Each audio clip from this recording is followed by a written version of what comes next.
Welcome back to the Push Forward podcast. I'm your host, Alex.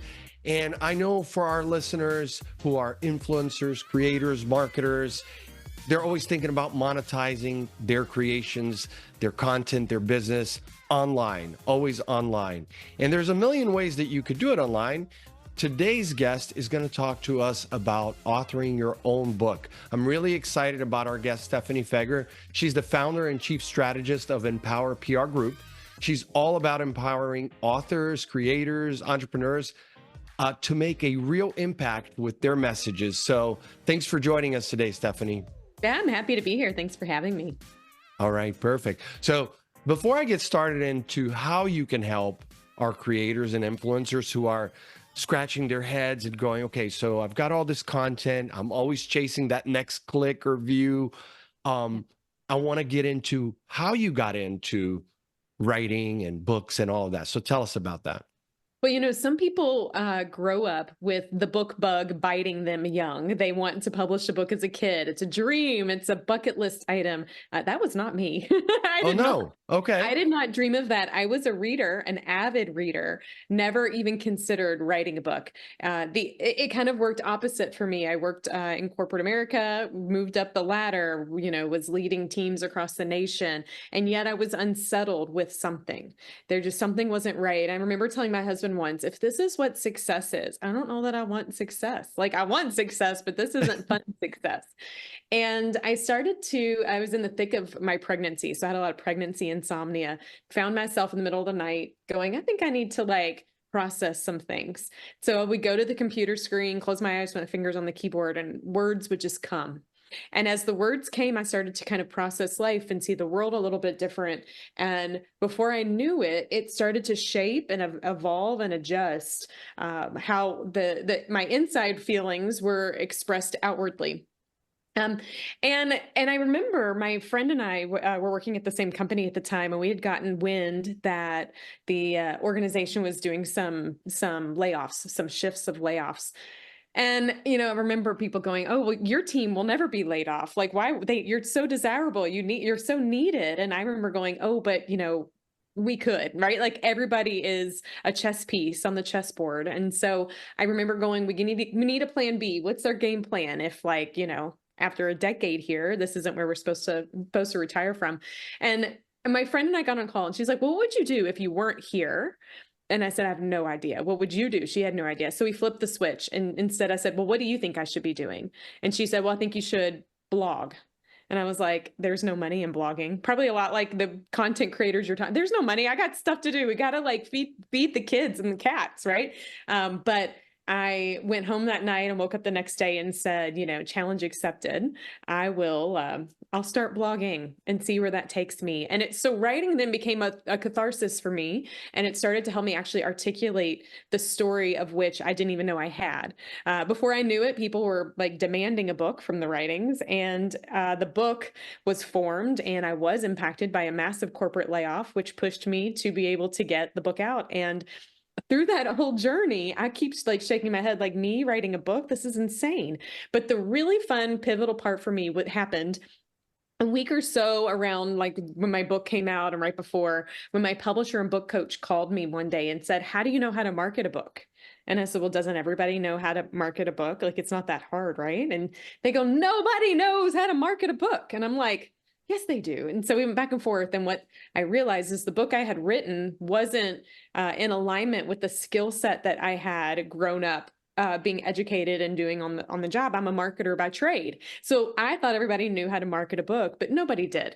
And so what formed from that was this pivot in my life where I started to find myself very connected and understood by entrepreneurs, content creators, people who wanted to be authors, or people who saw books as a conduit to build and grow business. I was this hub because I understood all of it, from the writing to the building the business on the other side. side. And so I never would have expected a book could change everything for me, but it did. It created a business for me. So the Empire PR Group is a boutique business to help nonfiction authors and business owners who want to use a book to build and grow a business. But it also is a place for me where I realized the power of what a book can do in marketing. So it's no longer you're just the person who is talking about something on stage. You're no longer the person who runs a business on it. You're the person who wrote the book about it. And it changes how people understand you, how people see you. It opens doors in ways that you would never expect, and it extends your reach much farther than you could ever do alone. So I'm pretty passionate about the power books. I love that story. And I myself as a marketer have run into the same issues when I wrote my book early on in the pandemic. And it was like, yeah, I thought that my team and everybody was just going to market it for me. And you see that there's so many different phases to getting the book successful, right? And we're going to talk about that. You're going to give us all the X and O's. I found out the hard way and how to pivot even that book in selling it in different channels instead of just relying on Amazon, because that's just one little option, right? So tell us, for those creators, entrepreneurs, as I said, who are online, haven't thought about doing a book because maybe it's a daunting, it's a big challenge. It is. You have to really commit to it. And so for those even thinking about it, why do you think that it would be a game changer for their business? Well, first of all, if you're out there creating content already, you have a leg up over anybody else. We live in a world where we think we have to always create new, but it's a really smart business owner that works smarter, not harder. And so my first book, I blogged all the content. So when I decided to pull it together, it was beautifully ready for me and I got to package it up. So now as I write more books, I'm on book number 5 now. I'm really strategic with the type of content that I write and create in the world, because it's very easy for me to transcribe it, to leverage it, to actually use my content as a testing, ground to see what people need and what they don't need. And so I'm able to put stuff out, see how it is. And then I have all this content that I can pull. So for those who are listening that are content creators, like, dude, you are ahead of most people because you have all this content. And if it's just out there in cyberspace, unless it's connected to your website or it's helping with your SEO, which is all beautiful stuff, it's kind of poof, gone, right? Well, don't let it be gone. Like, package it up in a way that makes it easy for somebody to get a taste of what you bring to the table. I like it because it lets me reach people at a much lower cost that may never have considered investing in what we can bring, or B, could never afford what we offer, like as one-on-one support, but it allows me to still help people. And I think if you're going to go into business, if you're out there creating content, at the root of it, we all just want to help people. And so if we have a way to do that, I've found it actually opens doors to people who I would never have been able to reach otherwise. So I definitely think while it may be daunting, I want you to be thinking about your reach. If you're holding on to the secret key that unlocks the door to help someone's life be easier, I tell my authors regularly, it's a little selfish if you hold the key too tight, right? Package it in a way that other people can find it, because I think we can create a ripple effect of really changing people, making the world better, making individuals better, businesses better, and everything in between. Absolutely. Reach is so important. Talk to me about, I know you focus more on nonfiction writers. I found myself, and I don't know if you've gone down this journey because you're in book number 5, but in the beginning, I had 3 transcripts really that I had worked on for years. And one was like very business focused, like for my superpower that I've been doing for 15 years. So I'm like, I can write about that all day. I can write a 10,000, page book in like minutes. Then all of a sudden it became 40,000 words. And I mean, it just very easy to do. But what I wanted to do, Stephanie, and I've talked about this with some of our listeners here who have reached out, and which is why we had you on the show. And they're like, well, I want to write a book about, influencer marketing and how I've built a business around that. But that's not really what I want to do. I have this story, right, that is fictional, mystery, whatever. And I'd really like to do that. And I share with them, Stephanie, that I went through this same push and pull where I had these stories that were going to be mostly fictional.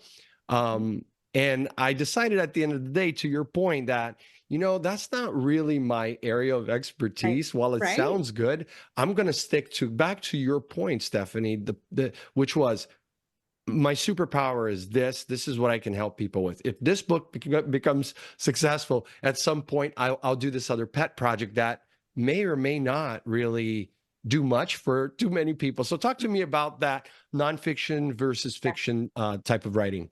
Well, the reason the Empower PR group tends to help nonfiction authors is because I know what a nonfiction book can do for business, Okay. right? Like I know that a nonfiction book opens business doors. It's a $5 business card. It gets you on stages, and it is something that people need. I talk a lot in with authors and with anybody in the marketing space about the difference between needs and wants. And Okay. when you think about the people that you're trying to reach, your clients, you want them to need you. You don't want them to want you. If they want you and your service, they're going to have to save up. They're going to be thinking about it. I tell authors that's the beach read, right? Like, oh, I would love to read this book one day when my toes are in Yeah. the sand. Well, what happens if they forget? Well, they probably will forget, and they'll pick up the book they found at the airport right before they land or whatever.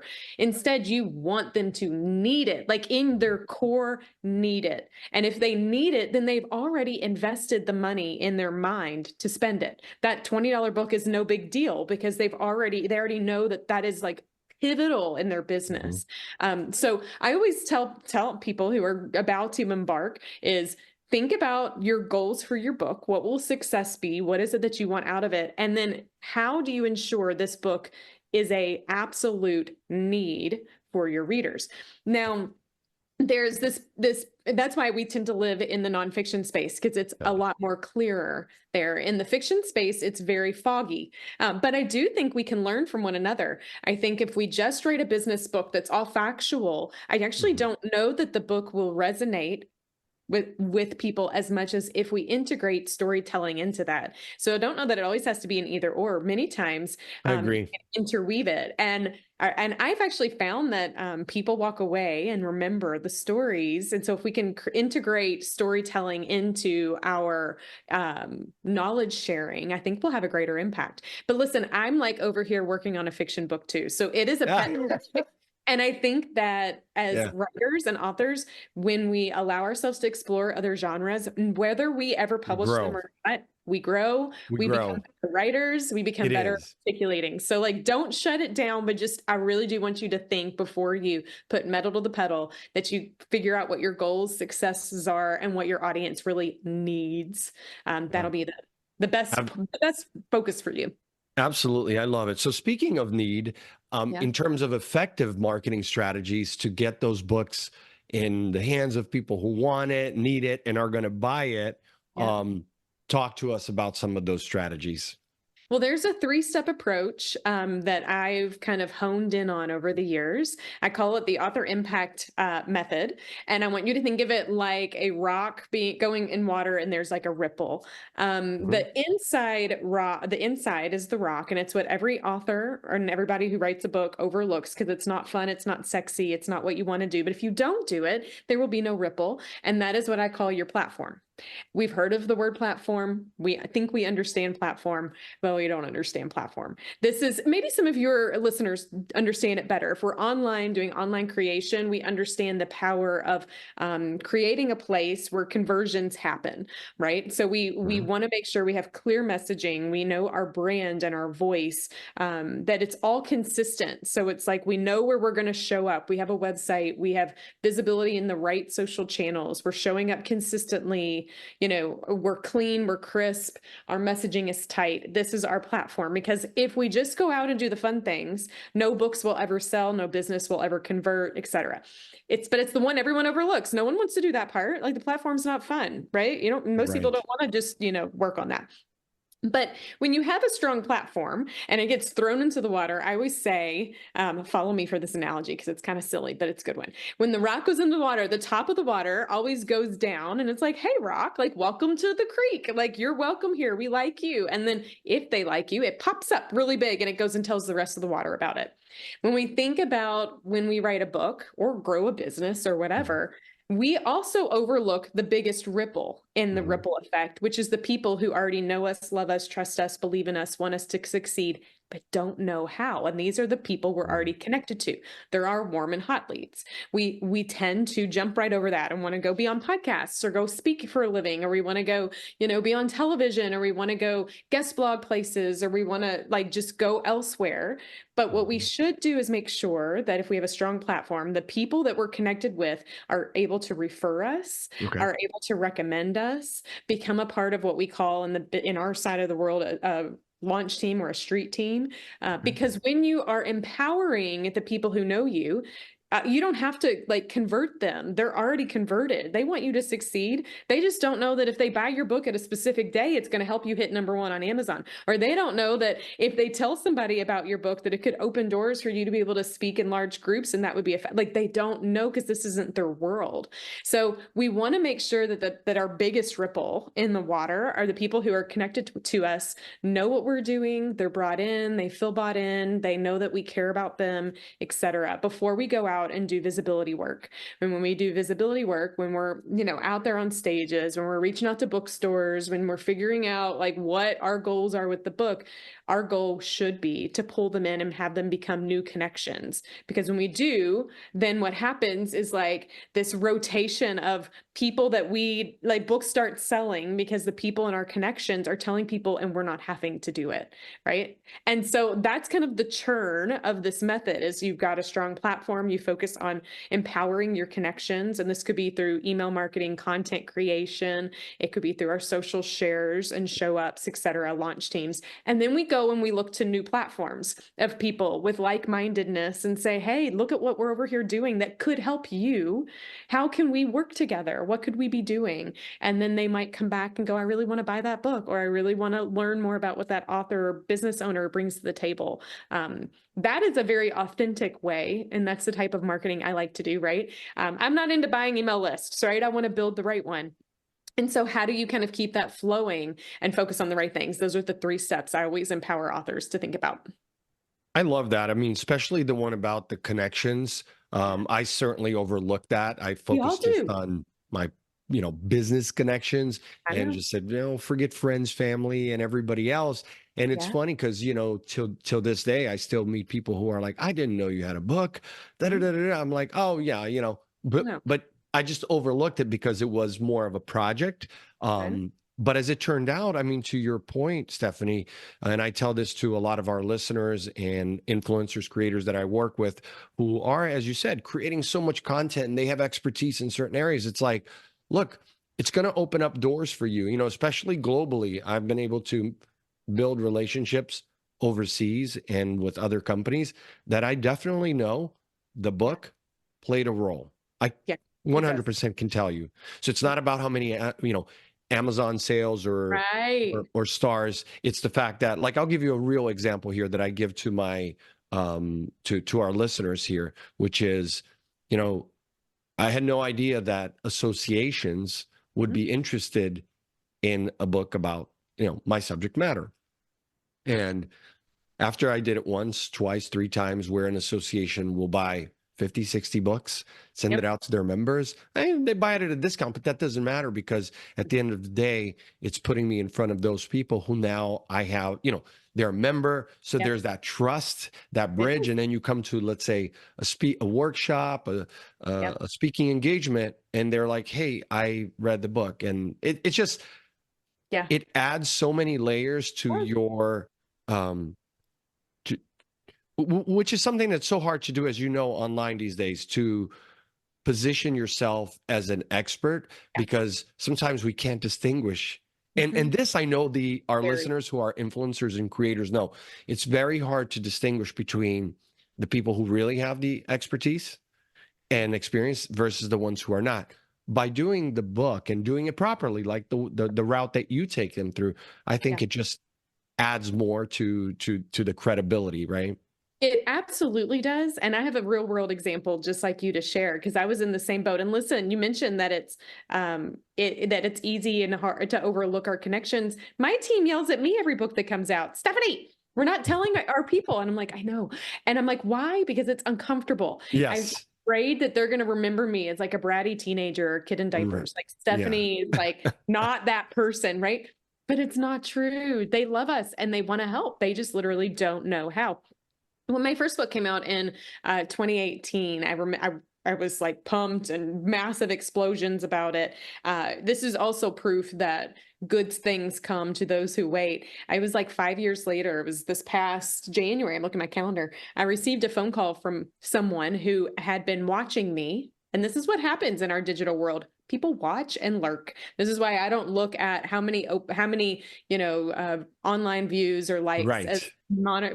management of success. It's not. They may Um, not engage at all. they And most people don't engage. They're tired yes, of engaging, but they watch. absolutely. And she called and said, "I've got a conference coming up.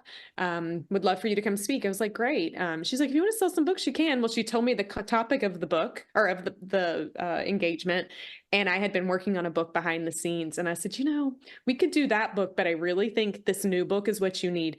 And this is just proof. I sold 300 copies of a book I had not yet written or published, Wow. that they were the first ones to get it. It was That's beautiful and fantastic. amazing. I went and spoke to this community all because of empowering and engaging my connections over the years and just letting them kind of know who I was.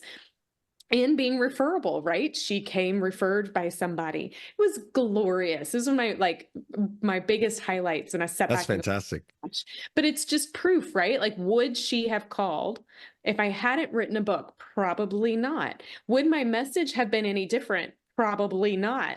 But there is this credibility that comes with knowing the work ethic it takes to bring a book to life. And it helps people have a tangible to give, right?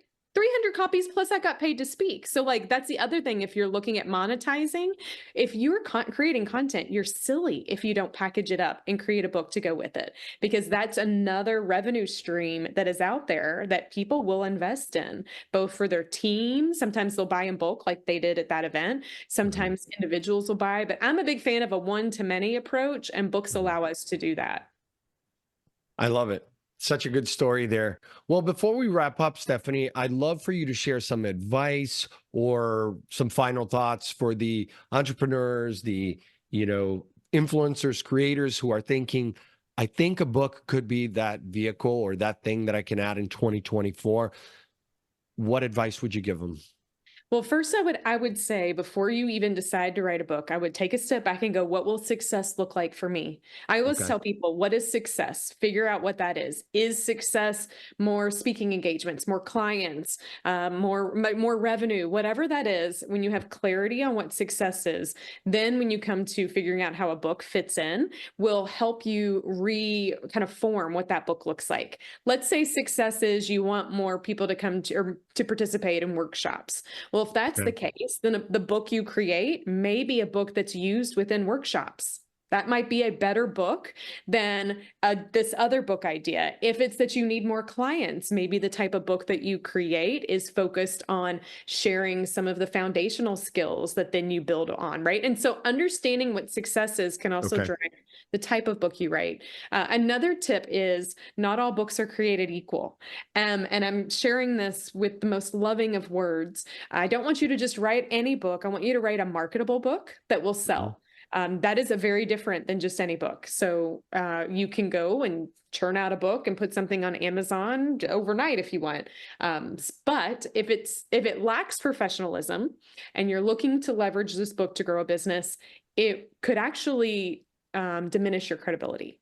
Like people could see that and go, oh my gosh, there's typos, major spacing issues, the cover's not strong, et cetera, et cetera. And so here you're thinking you're elevating and it could take you backwards. I don't want you to do any of that. I want you to focus on like what success is. And then I want you to have a book at the level of professionalism that you want to bring to the table that then you can use to help achieve your success. And so there's, tools to make that happen, people to make that happen. Of course, our team can help you do that, but others can as well. So I want you to just know that as you think about your own expertise and what you would tell your clients, just because you can doesn't mean you should, right? Just Mhm. because sometimes our clients can do something doesn't mean they should. Sometimes they need help. And so I would say learn, like become passionate about wanting to write a strong marketable book and uncover how to do that. Find the right people that you trust and follow them. Just like we hope our people follow us, follow some of our own advice. That's solid advice, Stephanie. Thank you so much for your insights, expertise, and I think that our listeners are going to get a lot out of this. I also encourage our listeners to go to your website, and from there they'll connect to your podcast. I did listen to a few episodes. I love the way that really, like, even the one that you did recently about holidays and stuff like that. So it is rich with great information. We really appreciate having you on the Push Forward podcast. What's the best way for our listeners to connect with you? The best way to find me is to go to empowerprgroup.com. If you go there, I offer free 15-minute chats to anybody. I'm just, it's my nonprofit arm. I say I want to give back. No strings attached. So if you have questions about your book or a book or how a book could help you with your business, if you go to the Connect page on our website, let's sit down and talk about it. Figure out what direction you could go down. And if our team could help, we'd be honored. It's been a pleasure having you here, Stephanie. Thank you. It's been such a joy.